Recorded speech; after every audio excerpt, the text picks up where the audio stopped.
In the year 1308, in the cold and windy port city of Boulogne-sur-Mer, a marriage was about to seal an alliance between two of Europe's most powerful crowns, England and France.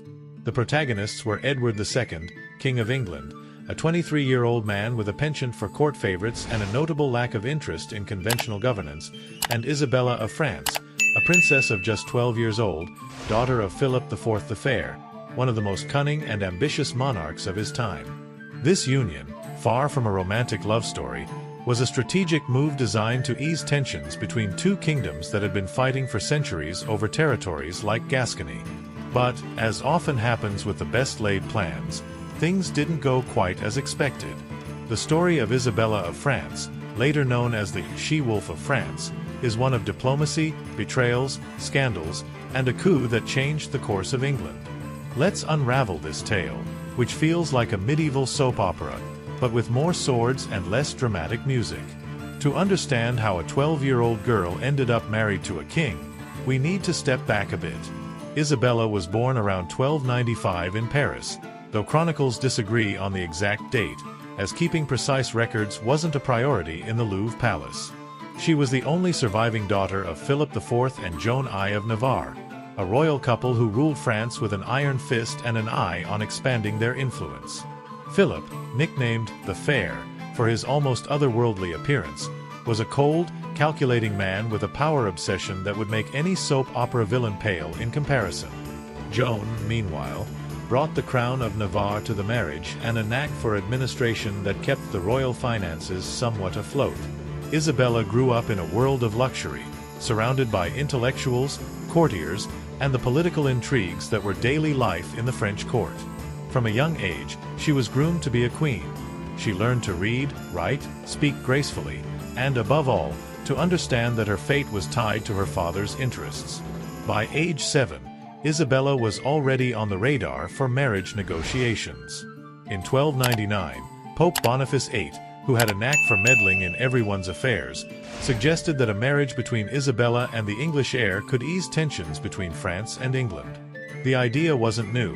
Royal marriages were the diplomatic glue of the era, and a union between the French Capets and the English Plantagenets seemed a masterstroke. However, negotiations dragged on for years, because in the Middle Ages, no one signed a contract without bickering over every detail. Finally, in 1303, an agreement was reached, and when Isabella was about 10, her betrothal to Edward, then Prince of Wales, was formalized. Nobody asked her opinion, of course. At 10, the most exciting decision you got to make was which dress to wear, not who you'd share a throne with. Edward II, on the other hand, was hardly the Prince Charming a girl might dream of. Son of Edward I, known as Longshanks for his height and penchant for crushing rebels, Edward II inherited the throne in 1307 after his father's death. At 23, he was a cultured man who loved music, theater, and outdoor activities like digging ditches and rowing, things the nobles of the time considered beneath a king. But what truly defined Edward was his devotion to Piers Gaveston, a Gascon knight who had been his companion since adolescence. Gaveston wasn't just a friend. He was the king's favorite, showered with titles, lands, and attention that bordered on scandalous. Chronicles of the time suggest that their relationship was more than platonic, though modern historians debate whether it was romantic love or simply intense friendship. Whatever the case, Gaveston was a thorn in the side of the English nobility, who saw him as an upstart manipulating the king. On January 25, 1308, Isabella and Edward were married in Boulogne. Picture the scene: a 12-year-old girl, draped in silks and jewels, probably freezing, standing before a man who, according to chronicles, barely paid her any attention. The wedding was a diplomatic spectacle, with French and English emissaries exchanging tense smiles and scheming for advantage. But the first sign that this marriage wouldn't be a fairy tale came during the ceremony itself. In a jaw-dropping move, Edward gave the jewels meant for Isabella to Piers Gaveston. The French emissaries, not exactly known for their patience, left in a fury, and the young queen had to swallow the insult with the dignity of an adult. If this were a modern comedy, we'd hear canned laughter and a sarcastic quip from Isabella, but in the Middle Ages, diplomacy ruled, and she kept her composure. After the wedding, Isabella and Edward traveled to England for their coronation on February 25, 1308, at Westminster. The ceremony was another diplomatic disaster. Edward insisted that Gaveston carry the royal insignia, an honor typically reserved for the highest-ranking nobles. The English barons, already fed up with the king's eccentricities, were insulted, and the French accompanying Isabella couldn't believe their eyes. To top it off, Edward spent more time chatting with Gaveston than with his new wife. At 12, Isabella navigated this chaos with astonishing maturity. Chronicles describe her as beautiful among the beautiful, with blonde hair, blue eyes, and a captivating presence, but also as a patient figure, willing to play the role of queen consort without making waves, for now. The early years of the marriage were fraught, and not just because of Edward's obsession with Gaveston. England was mired in a political crisis. The barons, led by figures like the Earl of Lancaster, the king's cousin, were furious about Gaveston's influence and Edward's weak governance.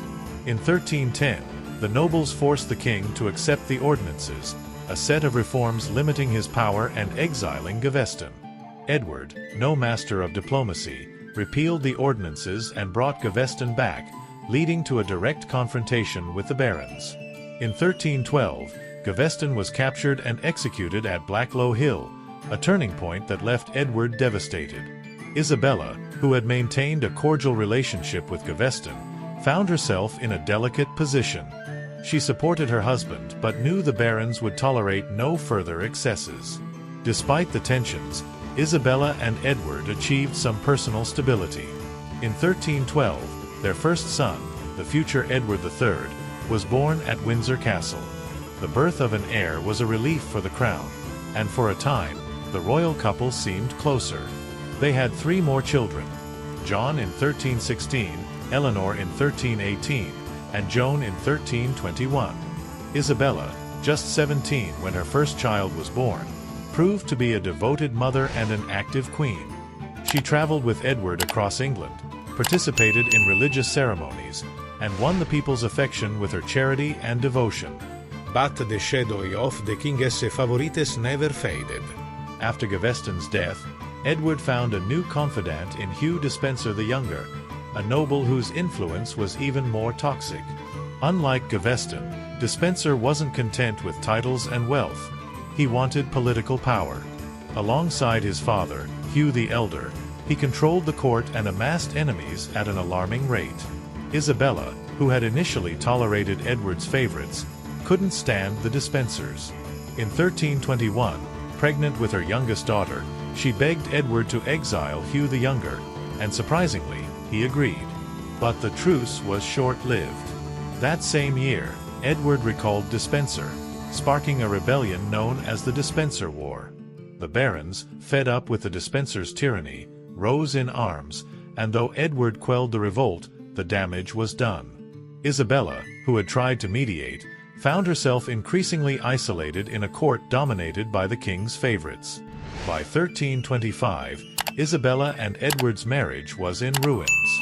An opportunity for escape came when Charles IV, Isabella's brother and King of France, demanded that Edward pay homage for the duchies of Aquitaine and Guyenne, English territories on French soil. Unwilling to humiliate himself before his brother-in-law, Edward sent Isabella to France as an emissary. It was a colossal mistake. Now a shrewd 30-year-old with a network of contacts in the French court, Isabella seized the opportunity to plot her own strategy. In Paris, she met Roger Mortimer, an English noble who had escaped the Tower of London after being imprisoned for opposing the Despensers. Charismatic and ambitious, Mortimer was rumored to be Isabella's lover, though no conclusive evidence supports a romantic relationship. Their alliance, however, was undeniable. Together, they began planning Edward II's downfall. Isabella's plan was bold: overthrow her husband and rule as regent for her 14-year-old son, Edward III. To fund the invasion, she negotiated with the Count of Hainaut, promising her daughter Philippa's hand in marriage to the future Edward III. With a mercenary army, Isabella and Mortimer landed in Suffolk on September 21, 1326. What followed showed just how unpopular Edward had become. His allies abandoned him. the dispensers were captured and executed with a brutality that would make a Hollywood writer blush, and Edward was arrested in November 1326. In January 1327, Parliament forced him to abdicate in favor of his son. Edward III was crowned on January 25th, with Isabella and Mortimer as regents. This is where the story gets murky. In September 1327, Edward II died at Berkeley Castle, supposedly murdered on Isabella and Mortimer's orders. Contemporary chronicles mention gruesome methods like a red-hot metal horn, but modern historians doubt these sensational accounts. Some even suggest Edward may have survived in secret, living as a hermit in Italy, though this sounds more like a Dan Brown novel than historical fact. Isabella was never formally charged with her husband's death, and her role remains a mystery. What's no mystery is that her regency was a disaster.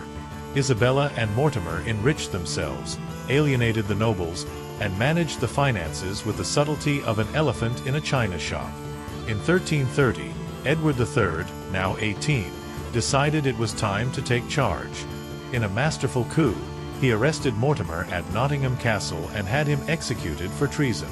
Isabella, expecting a similar fate, was treated with surprising leniency.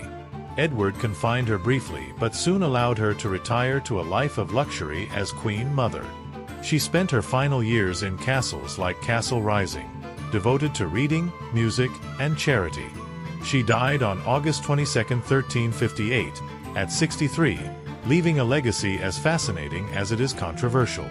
Isabella of France's story is a reminder that the Middle Ages was no place for the faint of heart. At 12, she was sent to a foreign land to marry a man who preferred his favorites over her. At 30, she led a coup that toppled a king.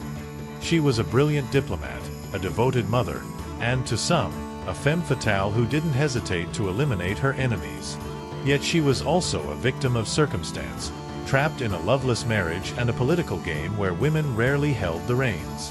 Her nickname, She-Wolf of France, reflects both her ferocity and the fear she inspired in her contemporaries. Today, her story invites us to look beyond stereotypes and recognize the complexity of a woman who, against all odds, left her mark on history.